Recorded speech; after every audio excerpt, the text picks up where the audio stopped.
ঢাকা মহানগর দক্ষিণ যুবদলের উদ্যোগে মঙ্গলবার বাংলাদেশ জাতীয়তাবাদী দল বিএনপির মনোনীত ধানের শীষের প্রার্থীর বিজয় নিশ্চিতে জাতীয়তাবাদী যুবদলের করণীয় শীর্ষক এক মত বিনিময় সভা অনুষ্ঠিত হয়।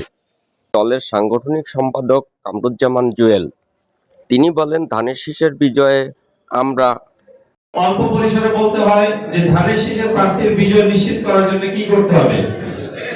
নেতৃবৃন্দ, আমাদের আন্দোলন ছিল মানুষের ভোটের অধিকার পুনরুদ্ধারের জন্য, তাই না?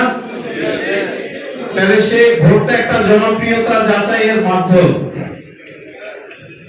একটা জনপ্রিয়তা যাচাইয়ের মাধ্যম না ভোট? সবাই একমত তো? তাহলে কি করতে হবে? শহীদ রাষ্ট্রপতি জিয়া রহমান এবং জিয়া পরিবারের প্রতিনিধিত্ব আমরাই তো করি। জিয়া পরিবারের প্রতিনিধিত্ব কারা করে? তাহলে শহীদ রাষ্ট্রপতি জিয়া রহমানের সুযোগ্য সন্তান জনাব তারেক রহমান আগামী অনুষ্ঠিত নির্বাচনে প্রত্যেকটি আসনে যে প্রার্থী মনোনয়ন দিয়েছেন, আমরা কি সবাই তার পক্ষে কাজ করব? আন্তরিকতার সাথে কাজ করব?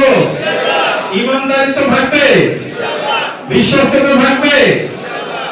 ব্যক্তিগত চাওয়া পাওয়ার ঊর্ধ্বে যে ধানের শীষ প্রতীককে বিজয় করতে যে যদি আমাদের আচার আচরণে ভোটার মনে কষ্ট পায়, ব্যথা পায়, তাহলে ধানের শীষে ভোট দিবে?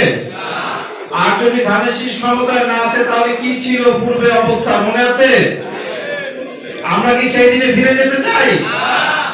তাহলে আমাদের আচার আচরণ সংশোধন করতে হবে এবং ধানের শীষের বিজয় নিশ্চিত করার লক্ষ্যে সকলে এক এবং ঐক্যবদ্ধ হয়ে দলীয় নির্দেশনা অক্ষরে অক্ষরে পালন করে ধানের শীষের প্রার্থীর বিজয় সুনিশ্চিত করতে হবে।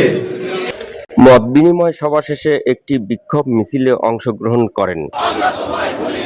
ঢাকা মহানগর দক্ষিণ যুবদলের আয়োজনে আজকে একটি মত বিনিময় সভা অনুষ্ঠিত হয়েছে কাকরাইল ইঞ্জিনিয়ারিং ইনস্টিটিউটে।